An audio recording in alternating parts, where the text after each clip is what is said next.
Hi, everybody. Welcome to English Digest. I'm Tom. Hi, I'm Stephanie. We are continuing to talk about mummies in today's program. Mummies, of course, are mostly associated with Egypt, but you have mummies all over the place. We also talked about some mummies that were discovered in South America there from the Chinchorro people of northern Chile and southern Peru. And, of course, there are probably mummies in other parts of the world as well. We also talked about the process of mummification, how they actually, remove the organs and stick salt in there and stuff like that to preserve the bodies. And so today we're going to talk about more of the modern interest in mummies, like with some of the recent movies. It's always a popular topic for horror movies, mummies, and it's also a popular costume at Halloween. Yeah, still. Yeah, we are going to. And we're going to talk about when popular interest actually started to get lit, started to increase. Yeah, I think it's still pretty popular these days. Maybe not so much mummy, but definitely death. The Walking Dead, vampires, the whole Twilight movies. I never saw them. I thought that was stupid. But I know they were popular.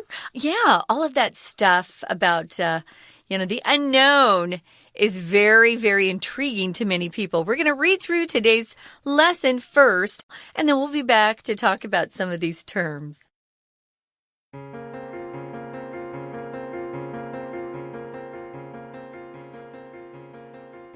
Popular interest in mummies began in the 19th century when explorers and scientists began to open ancient Egyptian tombs.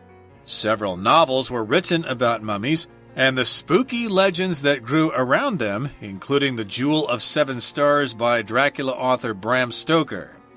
The untimely deaths of several of the explorers who found Tutankhamun's tomb in 1922 added fuel to the fire and became the basis for a number of movies. One of the pioneers of this genre was 1932's The Mummy, starring legendary horror actor Boris Karloff. A remake came out in 1999 and kicked off a series of mummy films.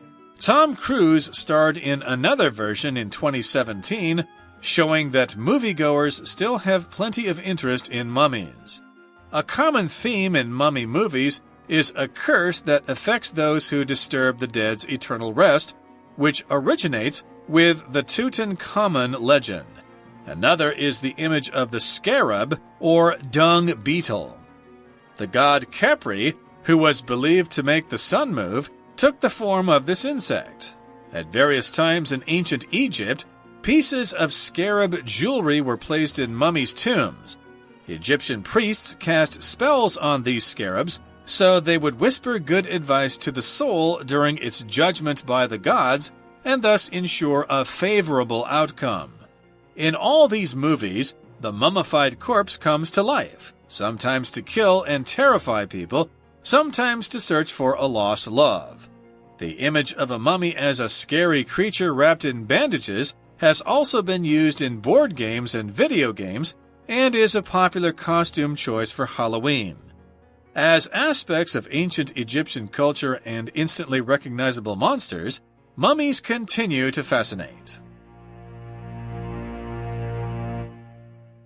Okay, guys, let's get started on day 2 here. Popular interest in mummies began in the 19th century. That's the 1800s. That's when explorers and scientists began to open ancient Egyptian tombs. Up until then, they weren't able to. I was just saying to Tom before we started, I think it's sad that those pyramids were broken into by some thieves, and a lot of the very precious things that were inside were stolen. I hate that, but, people want to have things that are valuable. Well, considering how many thousands of years have passed, I guess we're lucky that they still found some tombs intact. I know. And all the treasures were still in there. So, yes, indeed, we're talking about popular interest in mummies. When people became interested in them, that began, as you said, back in the 1800s.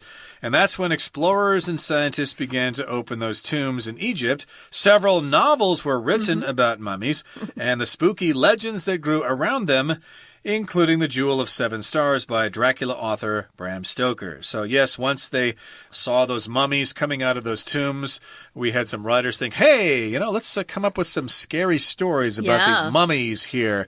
And we can write novels and we can publish them and we can make a lot of money. So, of course, we've got these legends about mummies. They're spooky, they're scary. A legend, of course, is a story that comes from the past, and we don't often know if it's true or not. But in this particular case, they just come up with these legends about mummies. And I guess a lot of those legends came from this book called The Jewel of 7 Stars, which was a book written by Bram Stoker, who also wrote Dracula. I guess I should assume that Bram Stoker did write something other than Dracula. I've never heard about this, though. Me neither. Yeah. So that's another book that you might want to check out if you're a fan of Dracula, The Jewel of 7 Stars. That book supposedly is about mummies. Check it out. Yeah. If you're talking about something that's spooky, it's kind of a fun word to talk about stuff that's scary. If something's truly scary, I wouldn't say it's spooky. Spooky's kind of a fun word you use if you go through a haunted house and it's all fake. It's not real. But yeah, we've got a lot of spooky legends. One legend that I think is very famous, and we don't know if it's true, is the legend of King Arthur and Camelot and the Knights of the Round Table. We know some parts of it are accurate and others we think, I don't know, is that true or not? So legends, like Tom said, are these traditional stories that are passed down through time, but we're not always sure they're all accurate. But it's kind of fun to have them. The untimely deaths of several of the explorers who found Tutankhamun's tomb in 1922 added fuel to the fire and became the basis for a number of movies. Yeah, there were a lot of people that mysteriously died way too young. Untimely just means either they were too young or maybe we didn't have a good reason for why they suddenly passed away. That was interesting. So several of the explorers who went into the pyramids suddenly passed away, and people thought, well, is there poison in there? Was there a bad spell that was placed on them because they went in and they weren't supposed to? That added fuel to the fire of a lot of these legends that were being passed around. If you add fuel to the fire, you make something even more hysterical. You add something to maybe a rumor, it makes it even bigger than it was before. So it's best if you don't want to get people too excited, just calm things down. Don't be adding fuel to the fire. You don't need to make it worse. But that's what happened. I remember these stories when I was younger thinking, yeah, why did they die? That's really interesting. Yeah, I think that's referred to as the curse of Tutankhamun's tomb because those people went in there. Yeah. They were cursed by the spirit of Tutankhamun or something. How dare you disturb my grave? And they died mysterious deaths. Yeah. That's interesting to talk about. I know. But back to this phrase, add fuel to the fire. Of course, that reminds me of when I was a kid and I used to make fun of my brother when he got mad. And because I was making fun of him, he got even more angry. So my parents would say, hey, Tom, quit adding fuel to the fire. He's already angry as it is. You're just making him worse. He might even have a heart attack or start breaking the furniture or something like that. So just back off. But yes, indeed, because of this curse of the tomb, that was kind of the basis for a lot of movies that came out since that time. Now, moving on to the next paragraph here, it says, one of the pioneers of this genre was 1932's The Mummy, starring legendary horror actor Boris Karloff. Maybe you've heard of him. He's a famous Hollywood actor. He's been dead for many decades now, but he was known for starring in scary movies, especially The Mummy. So this is a genre of movies, scary movies that have to do with mummies. So one of the first movies that came out was The Mummy, and we're describing this as a pioneer of this genre of scary films. A pioneer, of course, is the first first person to come out and do something. We often talk about the pioneers in the American West when they started moving west from the East Coast to go out there and, take over the Indian lands and set up towns and cities out there. They were the pioneers there. You could be a pioneer in technology. Of course, there's lots of pioneers here in Taiwan. I think the giant bicycle company was a pioneer in developing carbon fiber frames for racing bicycles. There's all sorts of other examples of that. But this movie kind of got the ball rolling in this genre of films. The Mummy, Boris Karloff was in that. Yeah, he's a lot older than we are, but he's dead. Yeah, well, of course. But yeah, he was kind of a big deal when I was a little girl. I thought he was very scary. He was only in the black and white movies that I could see. But there was a remake of the film The Mummy that came out in 1999. Maybe some of our listeners remember that. And that kicked off a series of mummy films. Brendan Fraser was the lead actor. And who was the girl again? Rachel Weisz? Is that I love how you pronounce her? Yeah, Rachel Weisz is British. She's a beautiful girl. She was in it as well. That was kind of her first big film. She was nominated for an Oscar this year. So, Great. Yeah, she's still out there acting. Kind of fun. And it also kicked off a series of mummy films. Usually when, something is done for the first time and it catches on and people like it, of course you're going to see, copies of that come out. And that's what happened here. Tom Cruise actually started another version in 2017. It didn't do very well, I know that. Okay. Which is unusual because Tom Cruise films usually do very well. Here we're using this phrase, a series of. A series of just means you could have the same show. You could have a show that's on for several years and every season is a different series. So a series of mummy films, one after another. And of course, Tom Cruise starred in another version I didn't go see, but it got bad reviews. Okay. A version is one particular type of something. So we use this word a lot when we talk about software. You need to upgrade to the next version. Or maybe you're writing a paper for your English class and you've done your rough draft. That's your first version. And then you rewrite it. That's the second version. Your final version is usually turned in to be graded. Right. People write novels, and then later, of course, there's a film version of the novel, if the novel is successful. Like Life of Pi was a novel, and then the film version was directed by Ang Lee, if I'm not mistaken. It was. And it was, it got good reviews and stuff like did. that. But in any case here, this remake here, this new version of The Mummy that came out a couple of years ago showed that moviegoers, people who go to see movies, are still interested in mummies. And that brings us to the midway point in today's lesson. Let's take a break now and listen to our Chinese teacher. 大家好，欢迎收听 English Digest， 我是哈利。今天我们要阅读的文章是 Unit 14的第二天课程。在第一天的课程，我们提到木乃伊的历史和制作方式。今天我们要读到关于流行文化如何受到木乃伊的影响。首先，我们看到第一段的第二句。Several novels were written about mummies and the spooky legends that grew around them, including The Jewel of Seven Stars by Dracula author Bram Stoker. 有几部小说是关于木乃伊和围绕着其发展的阴森可怕传说，包括德古拉作者布莱姆斯托克的七星宝石。形容词 spooky 是指 strange and frightening in a way that makes you think of ghosts.也就是会让你觉得奇怪又害怕，令人毛骨悚然的。例如 After hearing the spooky story, Jack was afraid of sleeping alone in his bedroom. 在听了这个令人毛骨悚然的故事后，杰克害怕一个人在自己的卧室睡觉。这句里有一个名词 legend， 传说或传奇人物的意思。形容词是 legendary， L-E-G-E-N-D-A-R-Y。意思是著名的、传奇的。如果我们要说根据传说，我们可以说 according to legend 或是 legend has it that。例如 Legend has it that those who disturbed the tomb of the king were all cursed. 根据传说，打扰这个国王的坟墓的人都被诅咒了。第二段提到许多电影也都有和木乃伊相关的题材。我们看到第二段的最后一句 Tom Cruise starred in another version in 2017, showing that moviegoers still have plenty of interest in mummies.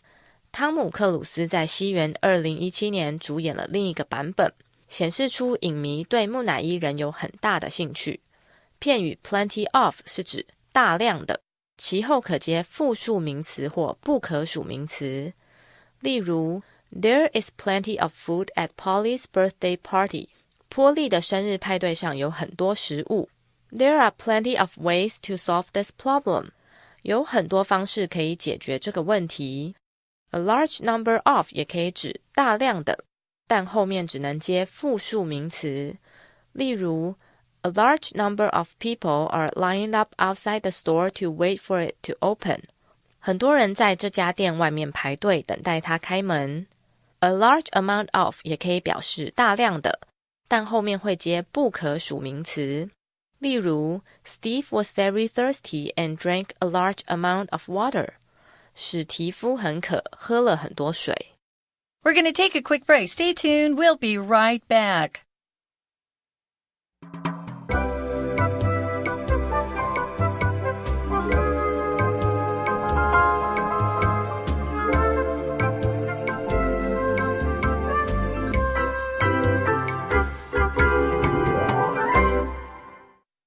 We shall now continue with our lesson. Of course, we're talking about mummies and why they are popular in popular culture. So we talked about some films that have come out with the theme of mummies, and there was a recent remake in 2017, although I think you said that it did not get good reviews. I wasn't really interested in seeing it anyway. Yeah. But I must say I did enjoy the Mummy that came out back in 1999 with Brendan Fraser. Oh, did you see it? Yeah, it was fun, but the sequel pretty much sucked. I heard that. I didn't like that one, so I lost interest after that. But the first movie was pretty good. But in any case here, let's move on now to the next paragraph. It says, a common theme or a common idea in mummy movies is a curse that affects those who disturb the dead's eternal rest, which originates with the Tutankhamun legend, okay, which I mentioned earlier, the curse of Tut's tomb here. And that's a theme in mummy movies, that curse. So if you disturb the grave or the tomb of a mummy, then you're going to be cursed by that mummy. So you dare to disturb the dead's eternal rest. So here, disturb just means to bother somebody.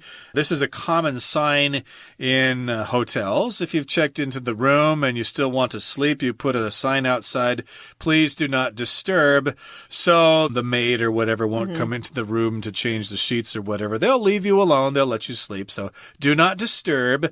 And so, yes, if you disturb or bother the rest of the dead in their eternal rest, then you're in big trouble. Eternal just means forever. And eternally is the adverb. You could say, oh, I'm eternally grateful for all you've done for me.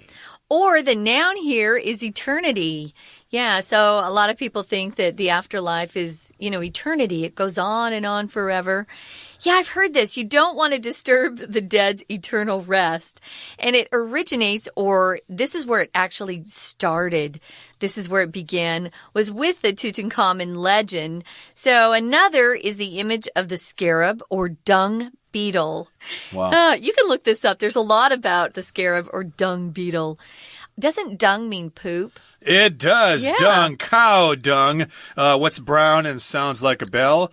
Dung. Ah, okay. There you go. There you go. So the dung beetle has always made me feel like he's kind of dirty and kind of gross.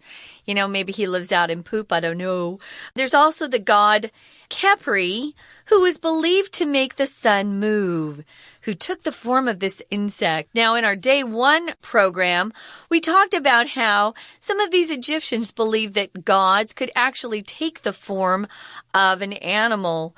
If I were going to take the form of an animal, I would go for the lion or the tiger, not the dung beetle. Or, one of these little tiny things. So he was believed to make the sun move. As I mentioned in the earlier program, they didn't have a lot of science knowledge back then, so they had to come up with reasons why that sun would move across the sky. And they decided it was because there was a god actually moving it for them. So at various times in ancient Egypt, Pieces of scarab jewelry were placed in mummies' tombs because they felt that they were putting a representation of the god in with the mummy, which would then supposedly protect them. Right, scarabs or beetles were considered holy or sacred, so they would bury them in the tombs of those pharaohs, I guess, to protect them in the afterlife. And Egyptian priests cast spells on these scarabs so they would whisper good advice to the soul during its judgment by the gods and thus ensure a favorable outcome. That's pretty interesting here. So if you cast a spell on somebody, that means you've got some magic power. Usually casting a spell on someone is not good. You're probably cursing them. You're making bad things happen to them. But in this particular case, it was for something good. They would, say some, magic formula, presto, zinco, zappa, abracadabra, or whatever. Boom. And the scarabs would now have this magic power. And then they would start to whisper advice to the soul after the body died. Here's what you do when you go confront the gods. You got to do this. Don't say this. Don't do that. And then you'll get the job. You'll be able to go to heaven and stuff like that. Yeah. And you won't have to burn in hell for eternity. And thus, this would ensure a favorable outcome. An outcome is just how something actually ends up or turns out. You could say, so how did it end up? Or how did it end? Or what was the result? What was your outcome? You could use all of those ways to talk about how something actually turns out at the end. What's the consequence? So, yeah, that little scarab would give good advice to the soul, and then that soul would respond with the right words, and his judgment would be favorable. Of course, everybody is looking for a favorable outcome. Who wants an unfavorable outcome? No one. Absolutely. You don't want to burn in hell forever. So, indeed, in all these movies, the mummified corpse comes to life, sometimes to kill and terrify people, sometimes to search for a lost love. Oh. So, again, we're talking about these mummy movies. So, here's the theme. Usually, the mummy or the mummified corpse, it's the same thing here. It comes to life, although it still has the bandages on it, walking around and stuff like that. And why does it come back to life? Is it coming back to life so it can go down to a restaurant and get a nice meal or something like that? No. Sometimes it's coming to life in order to kill someone or to terrify people, to scare them. That's what to terrify means. Oh, I was terrified at the sound of the lightning. It was so loud. I was so terrified. It scared me. And also they come back to life sometimes to search for a lost love. I think that was the theme of the second mummy movie. Oh, but really? Don't quote me on that. I'm not 100% sure. But in any case here, yes, they're coming back to life to look for an old lover. Where did she go? I want to find her again. My soul cannot rest until we are reunited again. Yeah, but those mummies don't look very good. Say he finds the girl. She's probably going to look at that scary mummy, spooky mummy, and go, yeah, no thanks. I'm looking for someone who looks a little bit more alive. Like, Dwayne Johnson, The Rock. Yeah. So the image of a mummy as a scary creature wrapped in bandages has also been used in board games. Those are the games that you play, you put out on the table. And video games, I didn't know about that. And is a popular costume choice for Halloween. I never was a mummy. I was a ghost, I know, several times. But yeah, mummies are fun because you get to be wrapped up in, the white bandages that you can buy at a drugstore. And, it's a fun one. It's a very familiar one as well. And you can be creative with that, too. Sure. You don't just have to wrap yourself up in bandages. You can do other things as well. Make it look like you're actually a decaying body, maybe like a zombie or something. A zombie, yeah. Yes, Halloween can be fun if you use your imagination to come up with ideas for a costume. So here's the last sentence in our lesson for today. As aspects of ancient Egyptian culture and instantly recognizable monsters, mummies continue to fascinate. So, because they are aspects of ancient Egyptian culture, or because they represent ancient Egyptian culture, and because they are instantly recognizable as monsters, True. Well, as a result of all those things, mummies continue to fascinate us. They're recognizable. If you see it, you know it's a monster. You know it's something you're supposed to be scared of. Yeah. And if something fascinates you, that means it makes you fascinated. You go, wow, that is so cool. Boy, I'm glad I went to see this movie. I'm going to remember it for the rest of my life. It really captures your attention. Yeah, it gets your interest. It gets a lot of attention from you if you're fascinated by something. Yeah, I can see why. Also, it's not quite as terrifying to see a mummy as it is, say, a zombie whose, face is peeling off and stuff like that. So, yeah, I wanted to mention quickly, I talked about how spooky isn't that scary. It's kind of a fun word. Well, the opposite of that would be terrifying. That is scary. Very scary. So, yeah, we hope you learned a lot about mummies and maybe gave yourself some ideas for the next Halloween that's coming up. You've got some months to plan what you're going to be. Right now, we're going to listen one more time to our Chinese teacher. 我们接着看到第3段的第一句。A common theme in mommy movies is a curse that affects those who disturb the dead's eternal rest, which originates with the Tutankhamun legend.木乃伊电影中的一个共同主题是影响那些打扰死者长眠的人的诅咒。这些诅咒来自图坦卡门的传说。Curse 在本句做名词用，有诅咒、咒骂的意思。Put a curse on somebody or something 就是诅咒某人或某事物的意思。The witch put a curse on the prince and turned him into a frog. 女巫诅咒王子，将他变成青蛙。Curse 也可以当作动词用 Curse somebody for 加名词或 VING 就是指因什么而咒骂某人。例如 The employee cursed his boss for making him work overtime without extra pay. 这位员工咒骂他的老板让他加班却没有额外支薪。我们再看到这句有一个动词 originate 起源来自的意思。Originate with somebody 是起源于某人的意思，而 originate in 或是 originate from 是指起源于某地或某时间的意思。例如 Many Christmas traditions are said to have originated in Germany. 许多圣诞节的传统据说是起源于德国。我们最后看到全文的最后一句 As aspects of ancient Egyptian culture and instantly recognizable monsters, mummies continue to fascinate. 作为古埃及文化和一眼就能认出的怪物，木乃伊持续使人着迷。